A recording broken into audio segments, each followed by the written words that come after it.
Before Reacher star Alan Ritchson started posting videos about his Christian faith, he had a warning for his wife. "I told her that it could be the last time I worked in this business," but he couldn't help himself. He'd been in Smallville, he'd voiced a Ninja Turtle, and he was cast as Amazon's Jack Reacher. Now he was posting videos on a YouTube channel called InstaChurch. But then nothing happened. He got to keep his career. He even got bigger offers. So how could this happen? I thought being a Christian in Hollywood was like smearing yourself with ranch dressing and jumping into a bear cave. And here we have a ripped, straight white male Christian who's doing better than ever in Sodom. So how does he do it? Well, let's take a look at his recent cover interview with The Hollywood Reporter. It turns out he's anti-Trump, he's pro-BLM, he's anti-Elon, and he's anti-other Christians, the kind that aren't as loving as he is. That's right, he's one of them. All of this shows his loyalty to power. He's the kind of Christian that doesn't bother the bad guys. This isn't about whether he's going to heaven when he dies, it's about why they let him stay. Their position is, sure, you can call yourself a Christian as long as you hate the same people we do. He's basically David French on TRT. The bad guys know there's a certain kind of Christian that can be managed. They don't care about your private sky daddy beliefs as long as you genuflect to the left.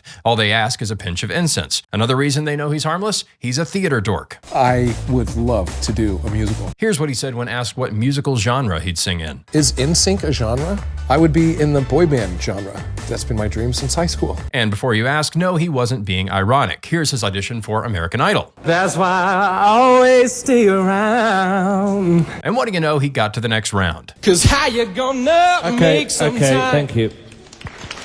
Alan's performance wasn't that great. But his musical career didn't take off, so he did this. It's Yellowstone all over again. The audience for his show is Red America, but it's made by limp-wristed lefties. They just throw on some cowboy hats, hire an Aryan underwear model as the lead, and pray to Baphomet that we don't notice. This stuff is the bug protein of the entertainment industry. The Twitter account Occupy Democrats tweeted out some quotes from Ritchson's interview, and here's their takeaway. It takes real courage to tell the truth during such polarized times. Ritchson should be commended for speaking out. He has the same opinions as every major corporation, media conglomerate, and politician. Give that man a Nobel Peace Prize. Yes, he's insulting his audience, but that doesn't matter. He won't lose the show for that, as long as he doesn't insult the people signing his checks. He thinks he's being bold and standing for Christ, but this guy isn't going to make Hollywood Christian, just like David French isn't going to make the New York Times Christian. If he succeeds in anything, it will be shaming Christians into voting for Biden. We can all look forward to next season's very special episode, Jack Reacher Gets Boosted. He gets to play the role of beefy believer, but he's risking nothing. As long as he's doing what they want, they think his Christianity is just precious. Here's a thought experiment. Imagine he were to come out and say, "We really need to do something about this rush of third world immigrants. They're destroying our cities. Mass deportations now." He'd be done.